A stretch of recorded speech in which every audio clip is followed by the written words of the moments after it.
போது தாம் பிரதமராக இருந்திருந்தால் கர்தார்பூர் குருத்வாராவை பெற்றுக்கொண்டு பாகிஸ்தான் வீரர்களை விடுவித்திருப்பேன் என பிரதமர் மோடி தெரிவித்திருக்கிறார். பஞ்சாபில் தேர்தல் பிரச்சாரத்தில் பேசிய அவர், ஒடுக்கப்பட்ட மக்களுக்கு குடியுரிமை வழங்குவதற்காகவே CAA-வை கொண்டு வந்ததாக விளக்கமளித்தார். காங்கிரசின் வறுமையை ஒழிப்போம் என்ற வாக்கியம் வெற்று முழக்கம்தான். அவர்கள் ஏழைகளுக்காக எதையுமே செய்யவில்லை என மத்திய அமைச்சர் அமித்ஷா விமர்சித்திருக்கிறார். உத்தரப்பிரதேச மாநிலத்தில் பிரச்சாரம் செய்த அவர், OBC பிரிவினரின் இடஒதுக்கீட்டை பறித்து இஸ்லாமியர்களுக்கு வழங்க காங்கிரஸ் விரும்புவதாக குற்றம் சாட்டினார். ஜனநாயகத்தையும் அரசியல் அமைப்பையும் காப்பாற்ற மக்கள் இந்தியா கூட்டணிக்கு வாக்களிக்க வேண்டும் என காங்கிரஸ் மூத்த தலைவர் சோனியா காந்தி கேட்டுக் கொண்டார். டெல்லியில் நாளை வாக்குப்பதிவு நடைபெறவுள்ள நிலையில் ஆம் ஆத்மி மற்றும் காங்கிரஸ் கட்சிக்கு வாக்களிப்பதன் அவசியத்தை உணர்த்தி சோனியா வீடியோ வெளியிட்டிருக்கிறார். பிரதமர் மோடி சமீப காலங்களில் பேசுவதைப் போல சாமானிய நபர் பேசினால் அவரை மக்கள் நேரடியாக மனநோய் மருத்துவரிடம் கொண்டு சென்று விடுவார்கள் என ராகுல் காந்தி கூறினார். வடகிழக்கு டெல்லியில் பிரச்சார கூட்டத்தில் பேசிய ராகுல் காந்தி, மோடி 22 பணக்காரர்களுக்கு வேலை செய்வதாகவும் ஏழைகளுக்காக அவர் எதையும் செய்யவில்லை எனவும் கூறினார்.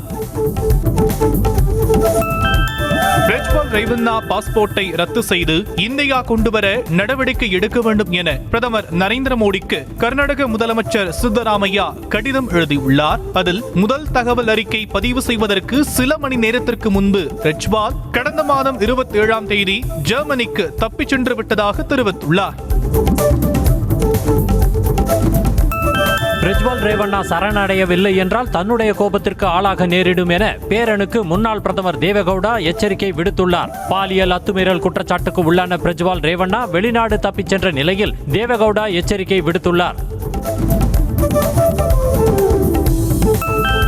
சிலந்தி ஆற்றின் குறுக்கே தடுப்பணை கட்டும் பணியை நிறுத்த வேண்டும் என கேரள முதல்வர் பினராயி விஜயனுக்கு முதலமைச்சர் மு.க. ஸ்டாலின் கடிதம் எழுதியுள்ளார். தடுப்பணை தொடர்பான திட்ட விவரங்கள் ஏதும் தமிழ்நாடு அரசுக்கு வழங்கப்படவில்லை என்பதை குறிப்பிட்டுள்ள முதலமைச்சர், இரு மாநிலங்களுக்கு இடையேயான தோழமை உணர்வை நிலைநிறுத்த வேண்டும் என வலியுறுத்தியுள்ளார். BSc நர்சிங் உள்ளிட்ட 19 வகையான துணை மருத்துவ படிப்புகளுக்கு ஆன்லைன் விண்ணப்ப பதிவு தொடங்கியது. ஏராளமான மாணவர்கள் ஆர்வமுடன் விண்ணப்பித்திருக்கும் நிலையில் ஜூன் 21ஆம் தேதி விண்ணப்பிப்பதற்கான கடைசி நாள் என மருத்துவ கல்வி இயக்ககம் அறிவித்துள்ளது. நடப்பு கல்வியாண்டு மாணவர்களுக்கான நோட்டு மற்றும் பாட புத்தகங்களை வரும் 31ஆம் தேதிக்குள் பள்ளிகளுக்கு விநியோகிக்க வேண்டும் என பள்ளிக் கல்வித்துறை இயக்குநர் உத்தரவிட்டுள்ளார். பள்ளிகள் திறக்கப்படும் நாளன்று மாணவர்களுக்கு உரிய முறையில் பாட புத்தகங்களை வழங்க வேண்டும் என்றும் அறிவுறுத்தியுள்ளார். அமைச்சர் அன்பில் மகேஷ் பொய்யாமொழி ஸ்வீடன் நாட்டில் உள்ள லாங்குவேஜ் சென்டர் என அழைக்கப்படும் தாய்மொழி கற்பித்தல் மையத்தை பார்வையிட்டார். தமிழ்நாட்டில் தாய்மொழியில் படிப்பவர்களுக்கு வேலை வாய்ப்புகளில் அளிக்கப்படும் முன்னுரிமை குறித்து அங்குள்ள அரசு அலுவலர்களோடு பெருமையோடு பகிர்ந்து கொண்டார். திருவள்ளுவர் திருநாளுக்கான சென்னை ஆளுநர் மாளிகை அழைப்பிதழில் திருவள்ளுவருக்கு காவி உடை அணிவித்து இருப்பது போல் அச்சடித்திருப்பது பேசு பொருளாக மாறியுள்ளது. காவி உடை அணிந்து கழுத்தில் ருத்ராட்ச மாலை, நெற்றி கையில் திருநீர் பட்டையிட்டும் வள்ளுவர் அமர்ந்திருப்பது போல அச்சடிக்கப்பட்டுள்ளது. தமிழ்நாடு அரசு அங்கீகரித்த திருவள்ளுவர் புகைப்படத்தை மாற்றி ஆளுநர் மாளிகை வெளியிட்டிருப்பதற்கு தமிழ்நாடு காங்கிரஸ் கமிட்டி தலைவர் செல்வ பெருந்தகை கண்டனம் தெரிவித்திருக்கிறார். சட்டத்தை காப்பாற்ற வேண்டிய பொறுப்பில் உள்ள ஆளுநரே இப்படி செய்வது வருத்தத்திற்குரியது என்றும் அவர் குறிப்பிட்டுள்ளார். அன்றும் இன்றும் என்றும் காங்கிரஸ் மாறப்போவது கிடையாது என தமிழக பாஜக தலைவர் அண்ணாமலை தெரிவித்திருக்கிறார். அவரது எக்ஸ் பதிவில், பிற்படுத்தப்பட்டோர், பட்டியல் சமுதாய மக்கள் மற்றும் ஆதிவாசிகளுக்கு எதிராக தனது பாட்டி, தந்தை மற்றும் மன்மோகன் சிங் ஆட்சியில் சிஸ்டம் இருந்ததாக ராகுல் காந்தி ஒப்புதல் வாக்குமூலம் அளித்ததாக குறிப்பிட்டுள்ளார்.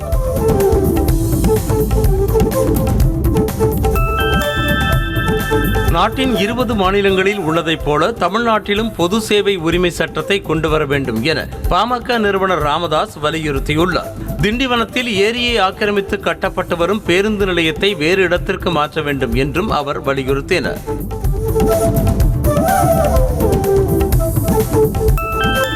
வங்கக்கடலில் நாளை ரெமல் புயல் உருவாக உள்ளதாக இந்திய வானிலை ஆய்வு மையம் தெரிவித்துள்ளது. வங்கக்கடலில் நிலை கொண்டுள்ள காற்றழுத்த தாழ்வு பகுதி இன்று காற்றழுத்த தாழ்வு மண்டலமாக மாறும் என்றும் தொடர்ந்து வடகிழக்கு நோக்கி நகர்ந்து மேலும் தீவிரமடைந்து புயலாக மாறும் என்றும் கணிக்கப்பட்டுள்ளது.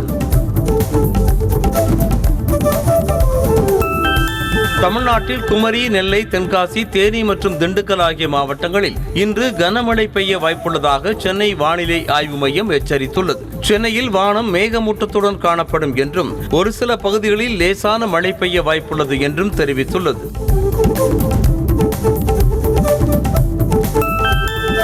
திண்டுக்கல் மாவட்டம் கொடைக்கானலில் இரவு நேரத்தில் பரவலாக மழை பெய்தது. குறிப்பாக பேருந்து நிலையம், நாயுடுபுரம், அப்சர்வேட்டரி, செண்பகனூர் ஆகிய பகுதிகளில் பெய்த மழையால் குளிர்ச்சியான சூழல் நிலவியது. விழுப்புரம் மாவட்டம் விக்கிரவாண்டி மற்றும் அதன் சுற்றுவட்டார பகுதிகளில் இடி மின்னலோடு கூடிய பலத்த மழை பெய்தது. கோடை வெயிலால் தகித்து வந்த மக்கள் மழை பெய்து குளிர்ச்சியான சூழல் உருவானதால் மகிழ்ச்சி அடைந்தனர். மேலும் நீர்நிலைகளிலும் தண்ணீர் நிரம்பியதால் விவசாயிகள் மகிழ்ந்தனர்.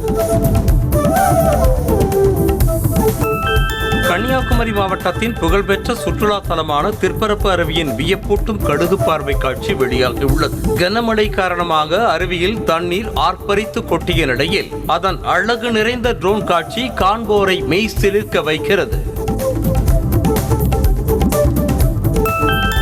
சேலம் திருமணிமுத்தாற்றில் நீர்வரத்து அதிகரித்திருக்கும் நிலையில் ஆற்றில் ரசாயன நுரைகள் குபு குபுவென பொங்கி வருவதால் விவசாயம் பாதிக்கப்படும் அபாய நிலை எழுந்துள்ளது. சட்டவிரோத சாய ஆலைகளின் கழிவுகள் ஆற்றில் கலப்பதால் தான் இதுபோன்ற நிலைமை ஏற்படுவதாக விவசாயிகள் குற்றம் சாட்டினர்.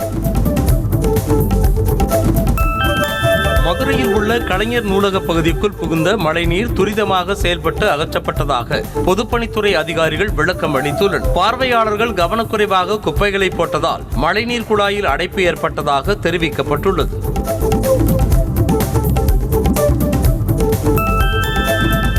கடந்த முறையை விட இந்த முறை பாஜக குறைந்த இடங்களையே பெறுவார்கள் என்றும் மக்கள் மாற்றத்தை விரும்புவதாகவும் காங்கிரஸ் மூத்த தலைவர் சசி தரூர் நம்பிக்கை தெரிவித்திருக்கிறார். இது தொடர்பாக அவர் அளித்த பேட்டியில் பாஜக அரசின் குளறுபடிகளால் மக்கள் அதிருப்தியில் உள்ளதாக தெரிவித்தார்.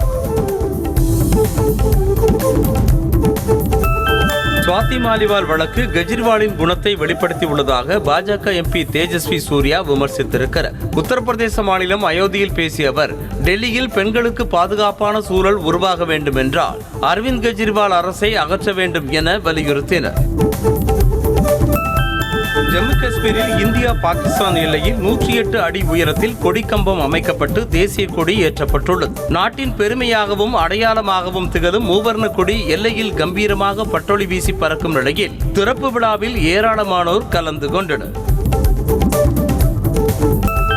மக்களவைத் தேர்தலுக்கான 6ஆம் கட்ட வாக்குப்பதிவு நாளை நடைபெற உள்ள நிலையில் ஜம்மு காஷ்மீரில் பாதுகாப்பு பலப்படுத்தப்பட்டுள்ளது. பூஞ்ச் மாவட்டத்தின் பல பகுதிகளில் சோதனை சாவடிகள் அமைக்கப்பட்டு போலீசார் தீவிர வாகன சோதனையில் ஈடுபட்டு வருகின்றனர். தெலங்கானா மாநிலம் ஹைதராபாத்தில் சாலைகளை சீரமைக்க கோரி இளம்பெண் சேற்றில் அமர்ந்து போராட்டத்தில் ஈடுபட்டார். நாகோல் பகுதியில் இருந்து ஆனந்தநகர் செல்லும் சாலைகள் குண்டும் குழியுமாக உள்ளதால் அதில் மழைநீர் தேங்கி நிற்பதாக அந்த பெண் குற்றம் சாட்டினார்.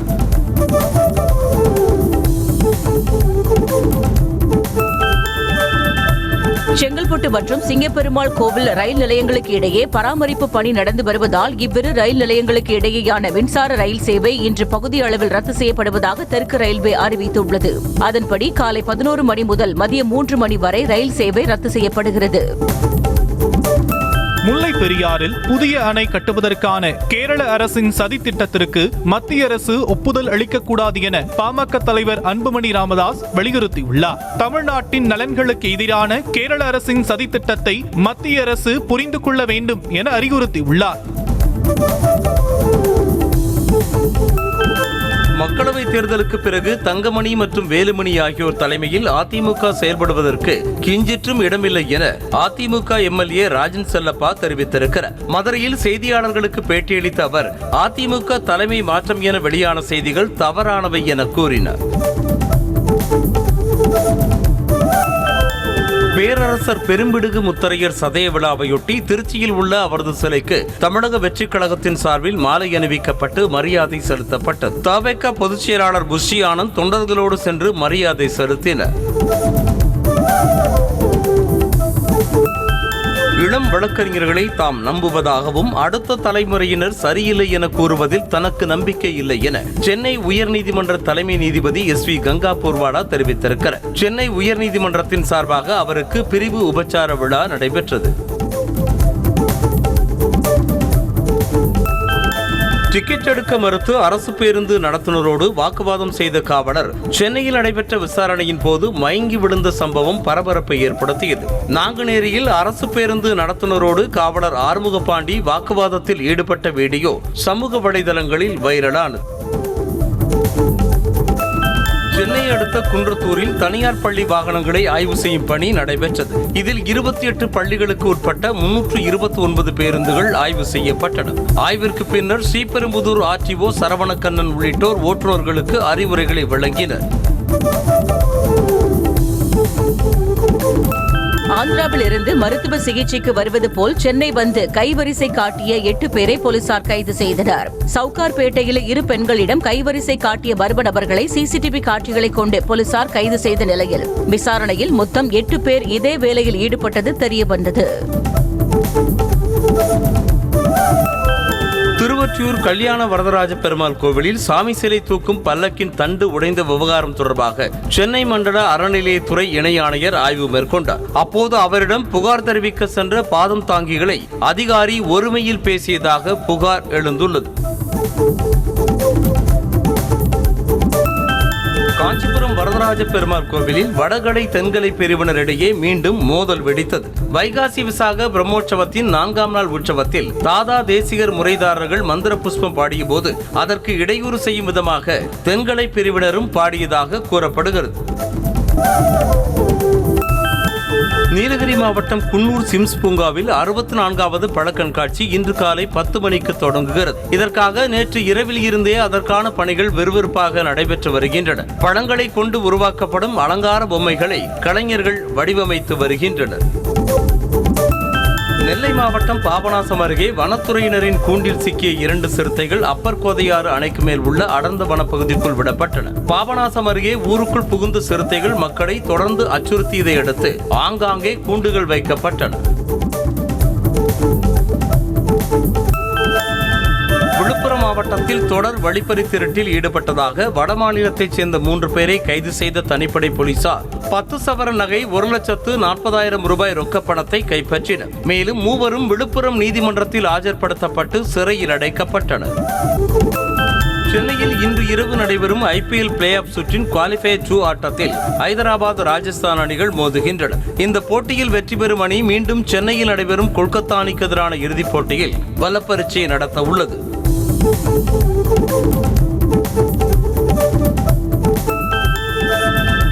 T20 உலகக்கோப்பையில் இந்தியா பாகிஸ்தான் மோதும் ஆட்டத்தை பார்க்க டைமண்ட் கிளப் என்ற பெயரில் ஒரு டிக்கெட்டின் விலை சுமார் 16 லட்சம் ரூபாயாக நிர்ணயிக்கப்பட்டு ICC விற்பனை செய்வது கண்டனத்திற்கு உரியது என IPL முன்னாள் தலைவர் லலித் மோடி தெரிவித்துள்ளார்.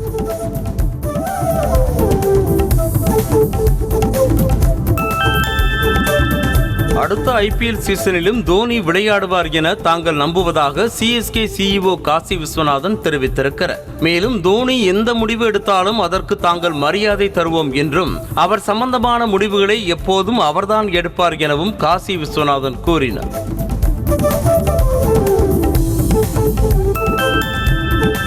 பிளமிங் பெரிய கமிட்மெண்ட்களை எல்லாம் எடுத்துக்கொள்ள மாட்டார் என தாம் கருதுவதாக சென்னை அணியின் CEO காசி விஸ்வநாதன் தெரிவித்திருக்கிறார். தாங்கள் இந்திய அணியின் பயிற்சியாளர் பதவிக்கு விண்ணப்பிக்கிறீர்களா என்று பிளமிங்கிடம் கேட்டதற்கு தாம் விண்ணப்பிக்க வேண்டுமென நீங்கள் நினைக்கிறீர்களா என கேட்டுவிட்டு சிரித்ததாக கூறினார். உலகக்கோப்பை வெல்லும் அளவிற்கு இந்தியா அச்சுறுத்தலை கொடுக்கக்கூடிய அணியாக இல்லை என இங்கிலாந்து அணியின் முன்னாள் வீரர் டேவிட் லாய்ட் தெரிவித்திருக்கிறார். இந்திய அணி வீரர்கள் பேட்டிங் அல்லது பந்துவீச்சில் ரிஸ்க் எடுத்து விளையாட தயாராக இல்லை என்றும் அவர் கூறியுள்ளார்.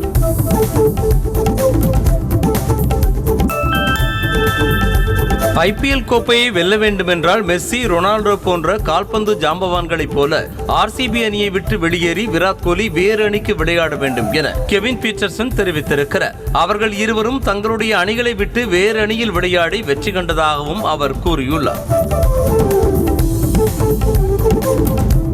இந்தியாவில் சிலர் T20 அணியில் விராட் கோலியை தேர்வு செய்யாமல் இருக்க விதவிதமான காரணங்களை கண்டுபிடித்து சொல்வதை பார்க்கும்போது தனக்கு வேடிக்கையாக இருக்கும் என ரிக்கி பாண்டிங் தெரிவித்திருக்கிறார். தாம் இந்திய அணியை தேர்வு செய்தால் தமது முதல் சாய்ஸ் கோலிதான் எனவும் அவர் கூறியுள்ளார்.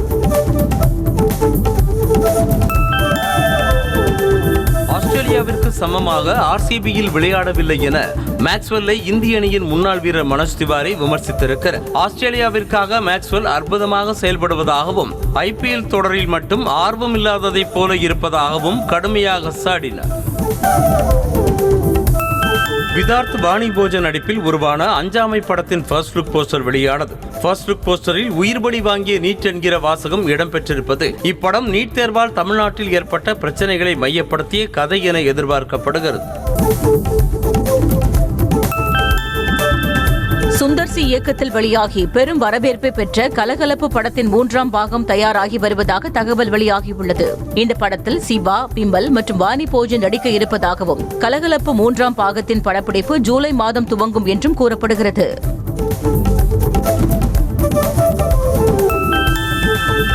தமிழில் மெட்ரோ மற்றும் கோடியில் ஒருவன் படங்களை இயக்கிய ஆனந்த கிருஷ்ணன் தற்போது இயக்கும் புதிய படத்தில் பாபி சிம்ஹா, யோகி பாபு உள்ளிட்டோர் நடிக்கின்றனர். யுவன் சங்கர் ராஜா இசையமைக்கும் இந்த படத்தின் டைட்டில் லுக் போஸ்டர் இன்று காலை 11 மணிக்கு வெளியாகும் என படக்குழு அறிவித்துள்ளது.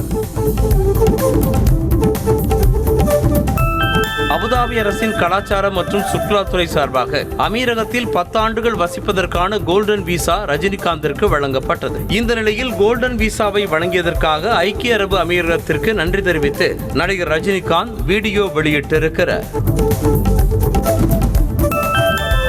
நடிகை சாக்ஷி அகர்வாலின் புதிய ரீல்ஸ் வீடியோவிற்கு ரசிகர்கள் லைக்ஸ் மலை பொழிந்து வருகின்றனர். அந்த வீடியோவில் போத்தன்பே ஐசாபாத் என்ற ஹிந்தி பாடல் பின்னணியில் ஒலிக்க சிவப்பு நிற புடவை அணிந்தபடி நடிகை சாக்ஷி அகர்வால் உற்சாகமாக நடனமாடிய காட்சிகள் இடம்பெற்றுள்ளன.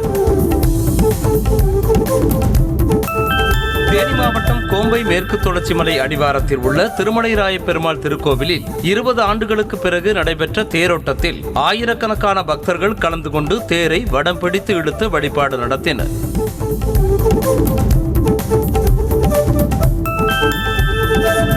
திருப்பதி ஏழுமலையான் கோவிலில் வைகாசி மாத பௌர்ணமியை முன்னிட்டு கருட சேவை நடைபெற்றது. தங்க கருட வாகனத்தில் எழுந்தருளிய மலையப்ப சுவாமி பக்தர்களின் கோவிந்தா கோவிந்தா என்ற கோஷத்திற்கு மத்தியில் கோவிலின் 4 மாட வீதிகளில் வலம் வந்து அருள் பாலித்தார். புதுக்கோட்டை மாவட்டம் மங்கனூரில் உள்ள புனித அந்தோணியார் ஆலய தேரோட்ட திருவிழா கொடியேற்றத்துடன் தொடங்கியது. கொடியேற்றத்தை முன்னிட்டும் மழை பெய்து விவசாயம் செழிக்க வேண்டியும் சிறப்பு திருப்பலி நடைபெற்றது. இதில் ஏராளமான மக்கள் கலந்து கொண்டு வழிபட்டனர். புதுக்கோட்டை மாவட்டம் ஆலங்குடி அருகே முத்துமாரியம்மன் கோவில் வைரத்தேர் வெள்ளோட்ட திருவிழா சிறப்பாக நடந்தேறியது. வன்னியன் விடுதி கிராமத்தில் உள்ள இந்த கோவிலுக்காக பல லட்சம் ரூபாய் மதிப்பீட்டில் புதிதாக செய்யப்பட்ட தேரின் வெள்ளோட்டத்தை அமைச்சர் மெய்யநாதன் தொடங்கி வைத்தார்.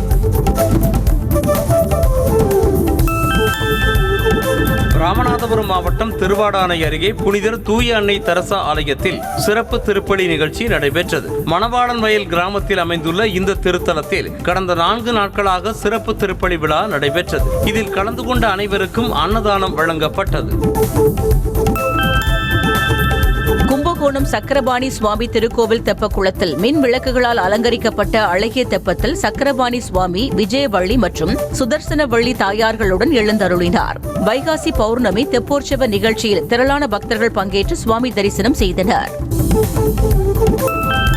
காஞ்சிபுரம் வரதராஜ பெருமாள் திருக்கோவிலில் வைகாசி விசாக பிரம்மோற்சவத்தை ஒட்டி பெருமாள் சந்திரபிரபை வாகனத்தில் எழுந்தருளி அருள் பாலித்தார். திருக்கோவிலில் இருந்து புறப்பட்டு மேற்கு ராஜவீதி வழியாக உலா வந்த பெருமாளை கோவிந்தா கோவிந்தா என பக்தி கோஷங்களை எழுப்பி பக்தர்கள் வழிபட்டனர். திருப்பதி ஏழுமலையான் கோவிலில் பக்தர்கள் கூட்டம் அலைமோதியதால் இலவச தரிசனத்திற்கு சில மணி நேரங்களுக்கு தடை விதிக்கப்பட்டது. வைகுண்டம் காத்திருப்பு அரங்கத்தில் உள்ள 32 அறைகளிலும் பக்தர்கள் கூட்டம் நிரம்பி வழிந்தது. சுமார் 4 கிலோமீட்டர் தூரத்திற்கு மக்கள் வரிசையிலும் காத்துக் கொண்டிருந்தனர். இந்திய சந்தையில் 125cc பைக் பிரிவில் நிலவும் கடும் போட்டியில் பஜாஜ் நிறுவனமும் இணைந்துள்ளதாக தகவல் வெளியாகியுள்ளது. இதனை உறுதிப்படுத்தும் வகையில் புதிய பஜாஜ் பைக்கின் ஸ்பை படங்கள் இணையத்தில் வெளியாகியுள்ளன. ஆனால் பஜாஜ் நிறுவன தரப்பிலிருந்து எந்த ஒரு அதிகார அறிவிப்பும் வெளியாகவில்லை. நிசான் மோட்டார் நிறுவனம் மேக்னைட் கெசா எடிஷனின் முதலாம் ஆண்டு விழாவை கொண்டாடும் வகையில் கெசா ஸ்பெஷல் எடிஷன் மாடலை அறிமுகம் செய்துள்ளது. புதிய ஸ்பெஷல் எடிஷன் காரின் எக்ஸ் ஷோரூம் விலை 9,84,000 ரூபாய் என நிர்ணயம் செய்யப்பட்டுள்ளது.